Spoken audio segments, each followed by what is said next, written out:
那上一堂课呢，我们主要呢是讲到第60页，就是第二段的地方，讲到比度。那比度呢，它的现象呢就提到说，依于自之所依正因之后，对于自之所量，隐蔽分不欺狂的单着之。那这个呢，它就是比度的现象。那我们在讲述就是了知的时候呢，会提到就是现前还有比度。那所谓的现前呢，就是我们之前有讲到，它就是像是眼知等这些根知呢，它能够直接对于外境直接了知、直接领纳的这一种呢，是属于现前。那所谓比度呢，就提到说呢，就是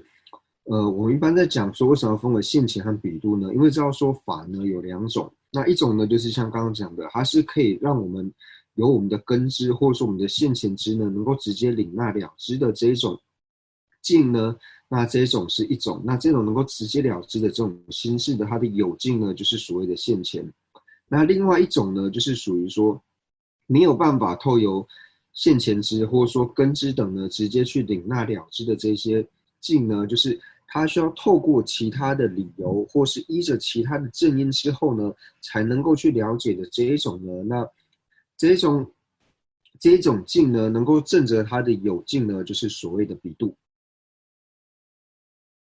那人们接刚刚讲到呢，那属于比度能够正得的境呢，那我们举例来说呢，就比如说无常好了。那一般呢，我们在讲述无常的时候呢，就是无常呢，它是没有办法透由我们的眼知，或者说透我们的根识呢，直接证得，它一定要透由一个正因呢，或是一个正确的理由呢，要依靠着这个理由之后呢，我们才能够了解的，就是现前呢无法去证得的。但是呢，我们一般在讲述无常的时候呢，又分为两种，就是所谓的初无常和细无常。那初无常呢，像呃，比如说老旧的房子垮掉，或者说呢，我们人死了之后呢，那大体拿去焚烧的时候，或者说像是瓶子呢坏灭的这一种呢，那这一种的初无常呢，其实我们是可以透由根知呢去证得，但是细微的无常呢，那根知呢就是没有办法证得的，它是要透由呢就是一个正去理解，或者说一个理由之后，我们才能够证得的这一种呢，那这一方面呢是属于细分的无常。刚刚呢就讲到说无常呢，它是分为就是初无常还有细无常这一种。那所谓的初无常呢，就是讲到说像是房子坏灭，或者说呢人死了之后呢，然后把大体拿去焚烧，或者说像是瓶子呢，它慢慢的坏去的这一种呢，那这一些呢是属于初分的无常。那初分的无常呢，它像是房子坏灭等等，它并不是说在一瞬之间呢，这个房子就坏灭了，它一定是透由长时的这种累积，就是刹那不停的坏灭的这个累积之后呢，那累积到一定程度的时候，那这个房子坏灭的时候呢，或者房子垮掉的时候呢，被我们所看到，所以我们所能够看到的呢，是透由是这种初分的无常，但是这种初分的无常呢，它就是由细分无常的累积，也是刹那坏灭的这一点。但是我们所看到的呢，只能看到初分的无常，因为刹那在坏灭的这个呢，我们是没有办法证得的。那也可以从另外一个角度呢，来证明说初分的无常呢，它其实是不需要透由原因，然后呢是可以透由我们由根知呢直接去证得的。就比如说，像圆觉呢，在阐释佛法的时候呢，那我们知道说圆觉在阐释佛法的时候，他们并不会讲话，他们完全呢就是透由视线神通的方式。那他透由为了帮助我们了解无常的时候呢，因为他不会讲话，他不讲话，他只是用神通去视线。那他所视线的像是落花流水，或者说像是说身体坏灭这种方式呢，然后让我们能够直接看到，然后由此呢，我们可以光由看的呢，然后透由此去理解到无常，所以可以知道说初分的无常呢，它其实是可以用根知正得的。但是细分的无常呢，它就没有办法透由根治，因为细分的无常讲到说它一定是刹那坏灭的这一点，那刹那坏灭的这一点呢，我们的根知呢是没有办法认得的，所以只能透由一个正因呢才能够去证得的缘故呢，所以细无常呢它是属于隐蔽法，那也就是透由比度呢我们才能够证得。那所以呢，在正得细分的无常的时候呢，一开始呢，它一定是要透有正因。比如说呢，我们就讲述到说，举一个例子来说，就是说，以这个品质来说的话呢，它应该是无常。为什么呢？因为它是刹那刹那在幻灭的缘故。那这个是我们如何证得呢？就是我们看到这个瓶子呢，可能这个呃瓦瓶呢，瓦做的瓶子呢，然后久了之后呢，它自然而然呢就会剥落，然后开始坏掉。那它会开始剥落、开始坏掉呢，并不是说刹那之间呢，然后它就变成了这个坏掉的样子。那一定是透由长时间的累积，然后每一刹那呢都在坏灭之后呢，然后到了最后呢，被我们看到说这个瓶子它坏掉的这种相状。所以从这边呢，我们就立出一个原因或者说正因呢，就想说以这个瓶子来讲的话呢，它应该是一个无常法。为什么呢？因为它是刹那刹那在坏灭，它刹那刹那坏灭的原因呢，就是因为说我们现在看到它毁坏的原因呢，就比方说它是刹那刹那毁坏之后累积而成现在的这个成果。那再举另外一个例子来说，就比如说呢，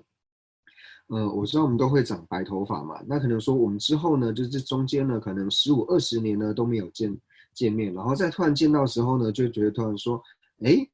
怎么突然，人们现在头上都是白头发？那这个白头发呢，并不是说我到了40岁或是50岁、60岁的时候呢，在一夕之间突然变白的，而是会变白的这个因呢，是从现在开始呢，就已经开始慢慢的在转变。不过呢，到15、20年之后呢，我们看到的时候才觉得说，哎，它突然变成白色，但实际上并不是突然的，而是现在开始它就已经在累积这个变成白色的这个因。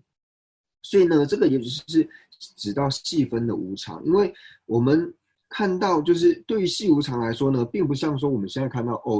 比如说突然看到很久没有见到这个人，然后一看到这个人，哎，他头发都变白了，并不是这种正德的方式，并不是透由现前直接看到正德的这种方式，而是去透由理由，就是这头发会变白呢，并不是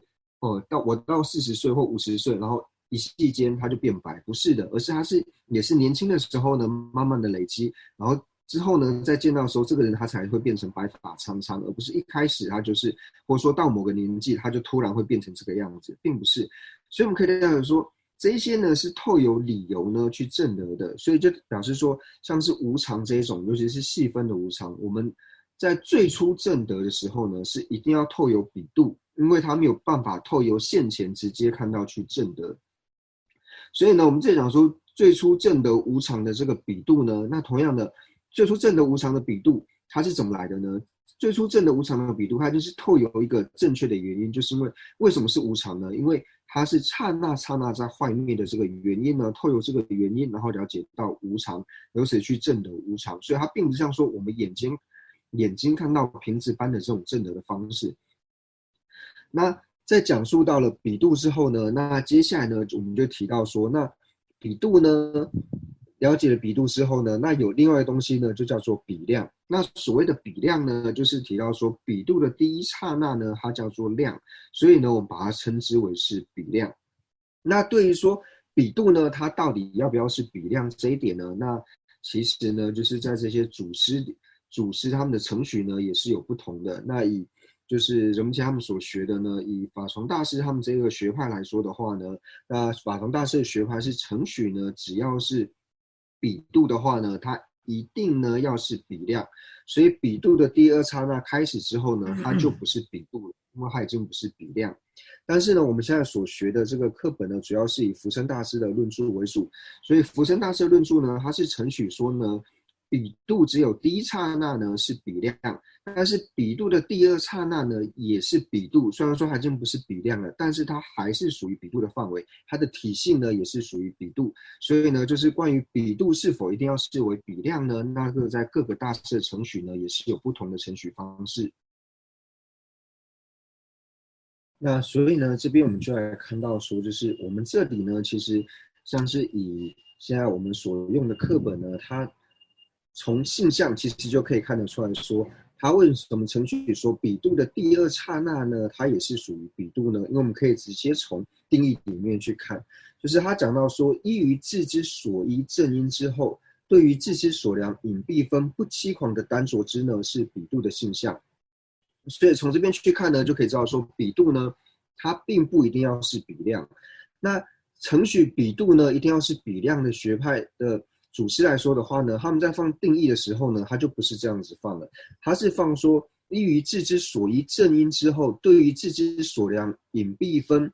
心不欺狂的单着之，就是他会加一个心字。那我们之前呢，在学到量的时候，现在讲限量的时候也有提到量。那量的定义是什么呢？量的定义就提到说，心不欺狂的了知呢是量的定义。所以如果呢，你把依于智之所依正因之后呢，对于智之所量隐蔽分，心不欺狂的了知呢，放成比度的性象的时候呢，那如果是这样放的话，那就比度呢一定是等于比量。为什么呢？因为只要是比度，它一定呢要是属于心不欺狂的单着之，心不欺狂的了知。所以在这个时候呢，只要是比度呢，就一定要是有比量。但是以现在就是我们所学的来看的话呢，就是他提到说呢，你只要你是比度的话呢，并不一定要是心不欺狂之，只要是不欺狂的单着之，就可以是属于比度。那什么叫做比度的第二刹那呢？我们现在来讲一个比较简单的，比如说我们说正德无常的比度。那正德的无常的比度呢，它可以有很多的刹那。那正德无常的比度第一刹那呢，它一定是属于比量。为什么？因为它是心正德的，它是依于智之所依的正因之后呢，对于智之所量的隐部分，心不欺狂的了知，所以第一刹那它一定是属于量。所以第一刹那的比度呢，一定会是属于比量。但是第二刹那呢，就是正德无常的比度的第二刹那呢，那如果说以我们现在的定义来看的话呢，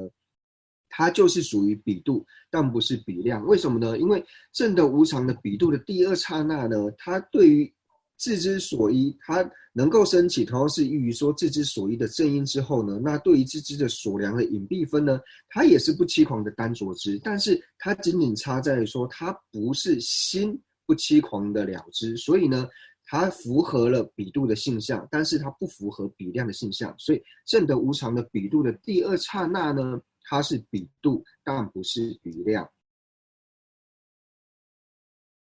那我们在讲述说正德无常的时候呢，那正德无常呢，它唯有两个方式。那正德无常的两个方式呢，就是唯有透有比度，那以及说唯有透有就是现证这两种。但是呢，我们在讲述现证正的比度的时候呢，就是我们之前所讲到的于其现前。我们讲到说这边所讲到于其现前呢，最主要讲的呢，就是正德无常的道。那正德无常的这个于其现前呢，正德无常的这个道呢，现证无常的这个道，它一定呢是透有比度呢，不断的串习之后呢，它才有办法变成现证。因为呢，我们在讲述说，我们一开始呢要正德无常之前，就是你要升起正德无常的于其现前之前呢，最一开始的时候一定是透有闻所成慧，透有闻慧呢去听闻。那你在听闻的时候呢，升起了视察之，那视察之升起了无常的这个概念之后呢，然后透由不断的去思维其中的原因。为什么它是无常呢？因为是刹那刹那在变化的缘故，所以是无常。那你透由这个原因呢，不断的去思维，就是有了视察之之后呢，然后一直去思维这个原因之后，然后等到有一天你能够完全的证得了，就是因为它刹那刹那的缘故，所以是无常，然后现起了这个比度之后呢，那这个时候就是属于说我们比度证得了无常。那在比度证得无常之后，它还不是属于现前证得，而是这个时候呢就要透由修力，就是一而再再而三的去串习，然后串习到最后呢，有一天你能够现证空性的时候呢，那这个时候才是透由于其现前呢现证的于其现前现证的无常，不是空，现证的无常。那这个时候呢，才是属于现证无常的时候。那所以呢，透由同样的理路呢，我们可以了解到说，像是正的空性也好，或是正的无我也好，那无论说无我里面是人无我呢，或是法无我呢，就是我们提到说，我们要现证空性，或是现证无我之前呢，你必经的呢，一定是要透由比度。那在升起比度之前呢，那就是了解空性或是了解无我的这个视察之呢，它一定要是先升起，就像刚刚所讲到的。就一开始呢，我们先透由听闻，无论说像是听闻无常，或是空性，或是无我的道理呢，然后升起了一个应该是无自性的，应该是属于无我的这种想法之后呢，那这个时候我们的心律就是透由无所成慧呢，这个时候心的续流呢，它是属于就是所谓的视察之，这个时候我们新的序流是属于视察之。那你透由它里面的这个理路呢，一而再再而三的去思维。那像以空性来说的话呢，那就是像透由理据六论，像是中观根本慧论，或者说路中论善显密书等等呢，然后透由里面所讲的理路呢，然后去思维空性的道理，就是透由他所讲述的原因。那对于说像是人无我来说的话呢，那像是以唯识宗来说的话，他就是在七部量论里面呢讲述到很多二取空的道理，或者说关于说人无我的道理呢，那它里面讲到非常的多。那讲这么多的理由是为什么呢？就是为了帮助我们去思维，然后透由这个思维之后呢，我们能够把这个序流的这个视察之的这个序流的体性呢，把它变成了比度的体性。那有了比度的体性之后呢，那你升起比度的体性，就是我们最初证得的时候，就是凡夫在最初证的，无论是像是无常、空性或是无我的这些道理的时候呢，最初证的一定是透由比度。那在透由这些理路的思维升起了比度之后呢，那在不断的串习之后呢，那最后才能把这个比度的体性呢，把它变成了就是现前的体性。那在升起现前的体性的时候呢，这个时候呢才是属于于切现前，才是属于于切现前，也就是我们现证的时候，能够现证无常、现证空性或是现证无我。那唯有到了现证空性的时候呢，或是现证无我的时候，这个时候的于切现前，他才有能力呢去正对治烦恼障以及所知障。唯有成为了就是现前知之后呢，就是证得空性的这个智慧，它从一开始的，我们从开始了解的时候呢，这个时候的视察之，然后慢慢呢透由理路的思维，然后把它变为了，把它的体性呢转为了比度。那这个时候就是最初证得的时候。那最初证得之后呢，再透一而再再而三的串习之后呢，然后最后把它变为现前的体性。那唯有成了现前的体性之后呢，它才有办法来正对治我们所谓的这些所破的这些烦恼障或是所知障。所以你要成为它的正对治呢，是变成现前之后呢才有可能的。那所以这边就讲说，既然你这个现前的这个于切现前要升起之前呢，那你唯有透过之前的比度。那比度是如何升起的呢？它就是透过各种理路，所以在无论是讲述空性的这一些中观的论点，或者说讲述无我的这些，像是唯识宗的这些论点，它为什么会讲授很多的理路呢？就是为了因应不同有情的根器，所以呢，这些祖师菩萨们呢，他们就讲述各种不同的理由，各种不同的理路。那这些理路呢，这种百多亿门的理路呢，那总有一个理路呢是适合我们可以去用的。所以像是无论是唯识中所讲的七部量论，或者说呢中观中的这种理据六论，或者说四百论啊、善显密书等等，它里面讲的这么多理路，就是为了能够帮助凡夫能够升起这些理路的缘故，这些正因理由的缘故呢，才讲述这么多。所以从这边呢，都可以在的显示出比度对我们来说是非常非常重要的一件事。不然的话，这些祖师他们不会写出这么多的理路，他们写这么多理路的原因呢，就是为能够帮助我们能够升起比量，能够升起比度。那所以呢，我们可以了解到说，一开始呢，如果我们要证得像是升起我们的心绪中要升起一个现证无常的现前，或者说呢现证空性的现前之前呢，那在这之前呢，你一定要升起比度，因为没有升起证得无常的比度，或是证得空性的比度之前，我们是没有办法现证就是无常或是空性的道理。那我们要升起证得无常的比度之前呢，那你一定呢要对无常呢有一个概约的了解。所以呢，我们可以知道说呢，视察之、比度还有现前呢，它是一个决定的一个次第。那因为这个决定的次第呢，我们就可以知道呢，闻思修这三者呢，它也是一个必定的一个次第，一定是透有闻慧、思慧，然后才能够产生修慧。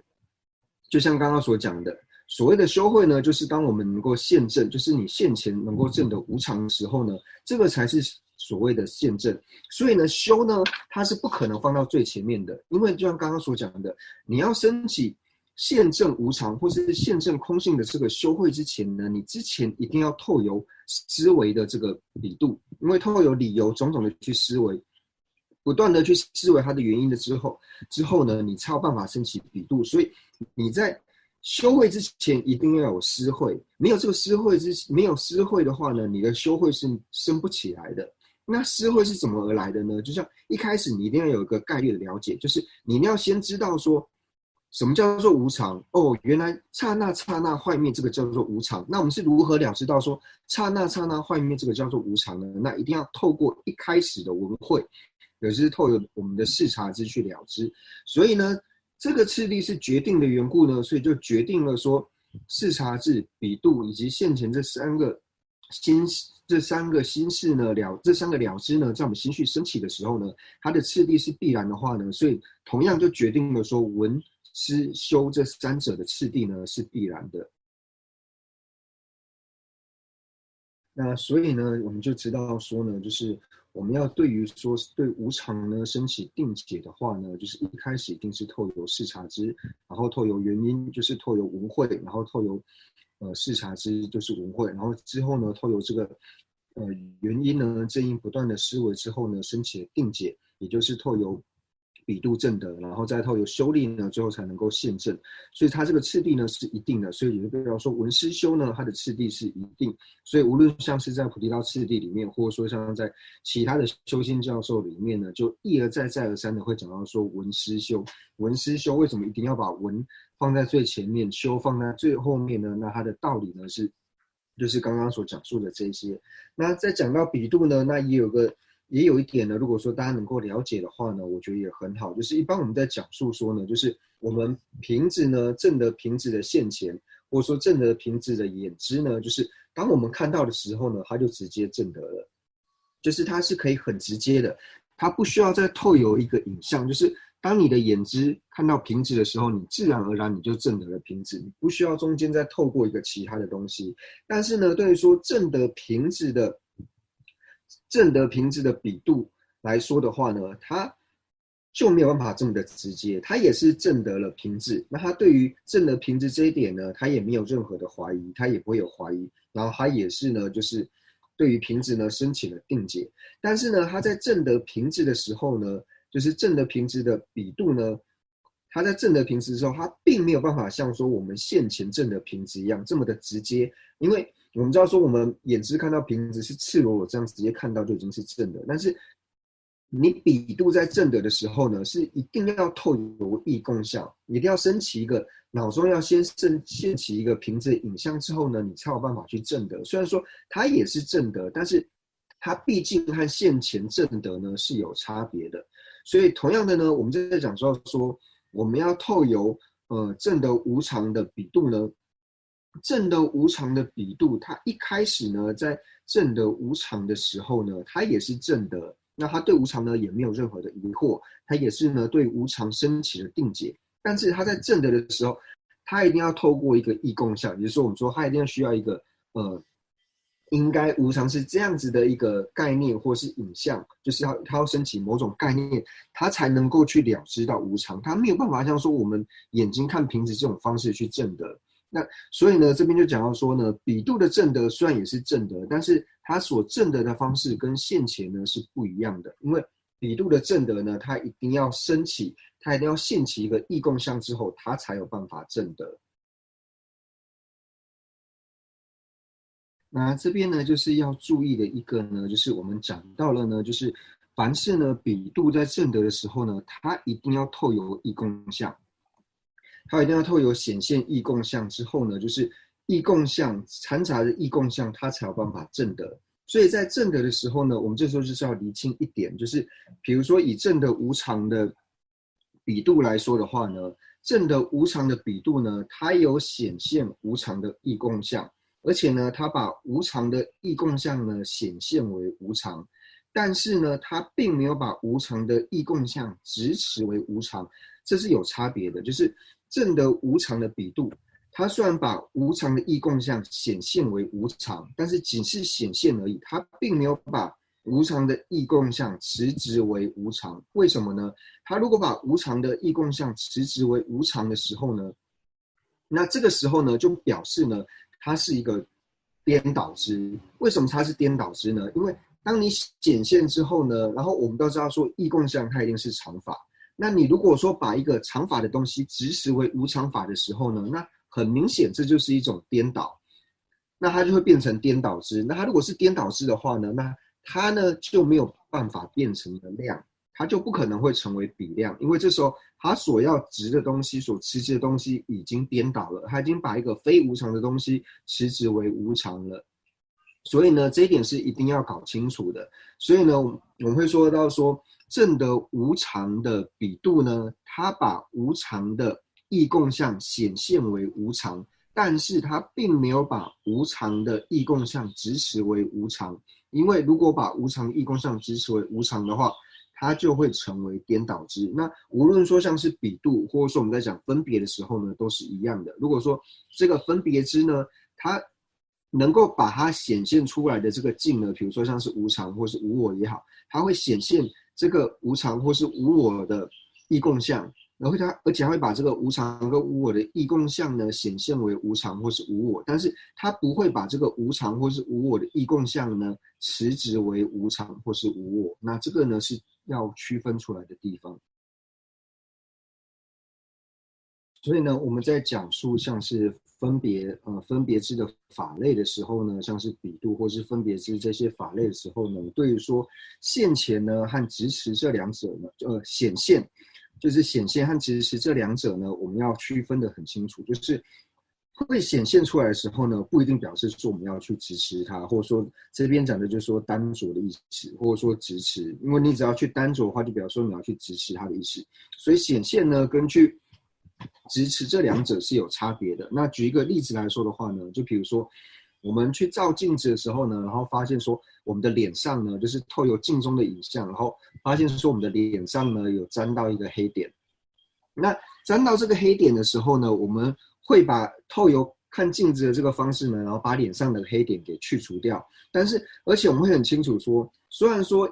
镜子里面的影像呢有黑点，但是我们知道说那个黑点呢，并不是在镜子的影像上面，而是在我的脸的影像上，而是在我的脸上面。这一点是我们自己很清楚的，你不会把那个镜中影像那个黑点执持为说是黑点，因为你知道说那个黑点呢，并不是存在镜中的影像，而是存在你的脸上。所以就如同这个样子，镜子上面呢，它会显现出来，但是我们并不会去执持说这个黑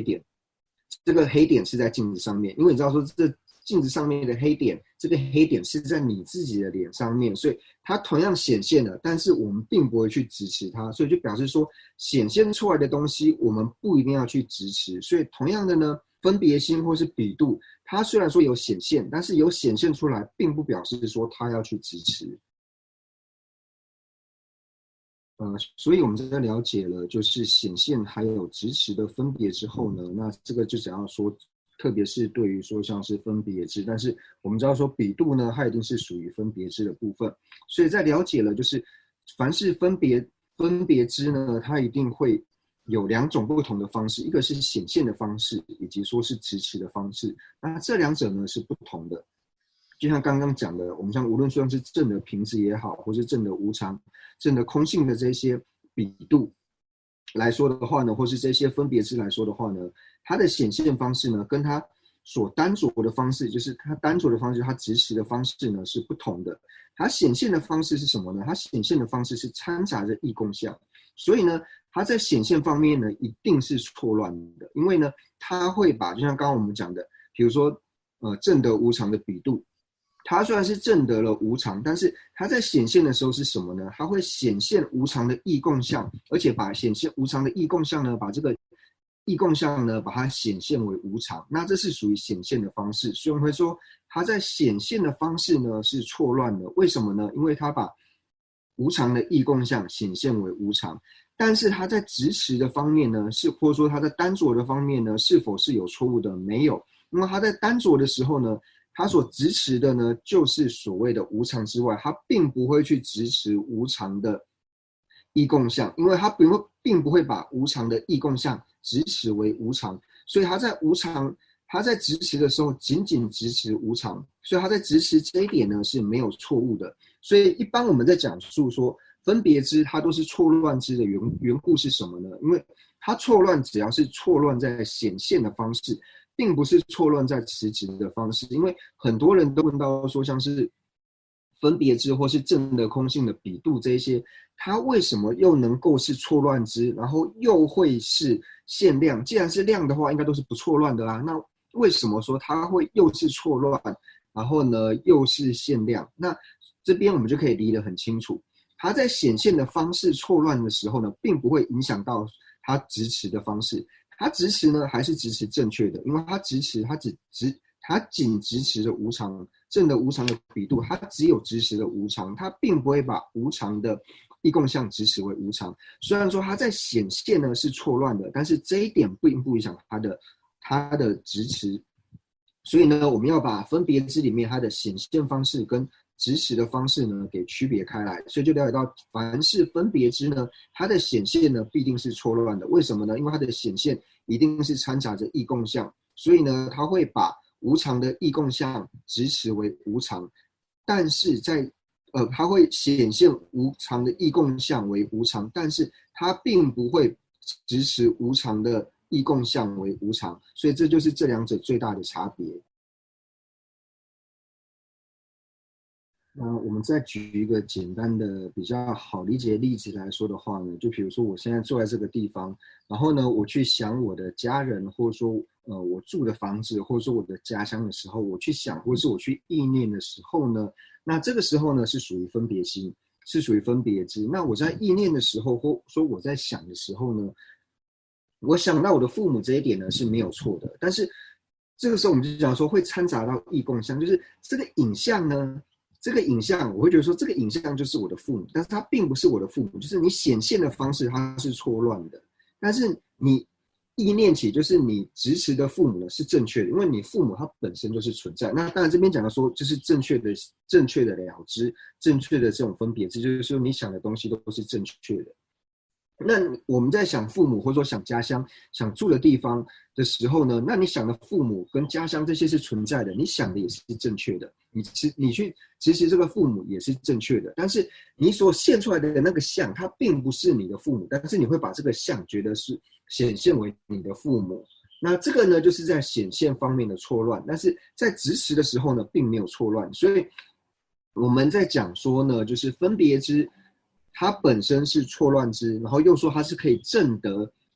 尽的，然后很多人就会觉得说，那这两个是不是相违？因为它既是错乱，既然是错乱，它怎么能够正得呢？所以这时候就了解到说，错乱的仅仅是对于显现尽的那一份，就是显现的部分是错乱，但是在于执持的部分呢，它是没有错乱，它是完全能够正得的。所以这一点呢，就是我们这里要搞清楚的地方。那所以这边呢，我们在讲述比度的时候呢，就是提到了说正德的方式，还有说显现的方式，也就提到说呢显现，然后还有呢直持呢，这二种是不同的。那会特别讲到说显现和直持的这种不同的方式呢，是唯有在分别的时候呢，分别知的时候才会讲述。因为对于现前知来说的时候呢，现前知它并没有所谓的直持这一点，因为它在显现的同时，它就证得了，它并不需要再有一个直持的这个过程出现，就乃至于说它是属于像是颠倒知来说的话，就我们就像说看到蓝色雪山的眼知，那看到蓝色雪山的眼知呢，它是因为说它的眼根呢可能有一些过失，有一些过坏，所以呢，他直接把白色的雪山看成蓝色的雪山。但是他看成蓝色雪山这一点，他也不是透由异共相，好像是产生了异共相之后呢，然后才去指使说，哦，这个是蓝色的雪山，并没有，而是他眼睛因为他的眼根有过失，然后透由这个有过失眼根直接看出去的时候，就直接看成是蓝色的雪山之外呢，是不需要透由异共相的。所以我们在讲述到说，像有显现镜。有显现或是直持的时候，一定是指到分别知才会有的。现前知呢，它是不会有所谓的持执这种东西出现，或是持境，或是持执，因为它唯有显现之外呢，它是不需要去执执的。所以这一点呢，是大家要分清楚的。那接下来呢，我们就讲到说，就是凡是分别知呢，或者说这边所讲的比度呢，它在正德的时候呢，一定是它在正德的时候呢，对于它的显现会是掺杂着异共相，那这些呢都是在属于显现的部分。那我们讲到说，它既然呢又是错乱的，就是对于说它的显现境呢是错乱，但是它又可以正得，的这种分别支的时候呢，那除了就是我们所讲的比度之外呢，那其他的比度呢是没有办法的。其他的分别呢是没有办法的，就是唯有比度呢，它能够又是错乱，然后又能够去正得。那当然说我们在讲说正得的时候呢，有分为两种，一种是所谓最初的正得，就是一开始先正得，新正得，就是我们所讲的新正得，或者说呢，我们讲的另外一种方式就是曾经正得，就是你以前已经正过了。已经正得过了，然后后来呢，你又再一次的这种正得，就是所谓的曾经正得。那曾经正得呢，它就不是一开始这种最初的正得，所以这个是有差别的。所以在了解这个差别之后呢，我们就来讲述到说，比度的第二段呢提到说，依于自之所依正因之后，对于自之所量隐蔽法，心不欺狂的了知是比量的性相。那这个时候呢，就已经提到了，所以像之前我们所讲的，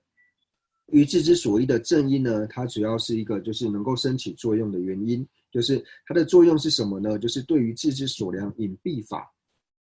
不欺狂这一点。那这边提到说心不欺狂，那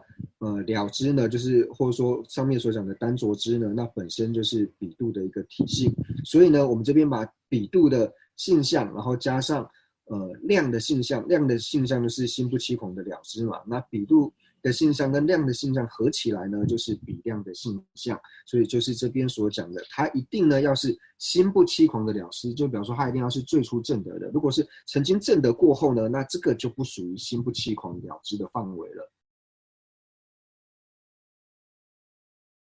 那所以呢，我们在这边呢看到就是比量的性相呢，提到说就是依于自之所依正因之后呢，那这一点呢就直接去除掉了，就是现前呢它是属于比度的这一件，因为我们之前讲到说现前的升起呢，它是不需要透有正因的，它只要透有你的根知直接正得就可以了，所以它并不需要透有一个所谓的正因来升起，所以第一点呢，它是去除掉现前呢是比量这一点。那第二个呢，对于自之所量隐蔽法呢，那对于自之所量隐蔽法，它主要是去除掉像是根知的这一些，因为凡是根知呢，它是只能证得现前分之外，它是没有办法证得隐蔽分的。所以提到说，对于自之所量隐蔽法的这一点呢，就去除掉了所有的根知呢是属于比量的这一点。那心不欺狂的这一点呢，那心不欺狂的这一点，它同样呢就去除掉了，就是视察知呢，它是属于比量的这一点。那不欺狂呢，不欺狂是去除掉视察知呢是比量的这一点。那心不欺狂呢，心的这个字呢，就比方说是最初低的意思，所以它就同样去除掉了像是比度的第二刹那、第三刹那、第四刹那等等这些，就是第一刹那以后的这些呢，它都不属于心的范围，所以把比度的第二刹那以后呢都去除掉，它是属于比量的范围。那最后面呢讲到了知，就提到说比量呢，它的体性呢一定要是属于了知，一定要是属于我们讲的心法，因为呢，比如说正得无常的补特伽罗，或者说透有理路正得无常的无常的补特伽罗呢，它呢是符合之前的，但是它并不是不欺狂的了知，因为它是补特伽罗的缘故，所以也去除掉了呢补特伽罗呢是比量的这一点，所以这一点呢我们就把比量的它每一个定义呢，然后去除掉其他不属于比量的特点呢，然后解释完毕。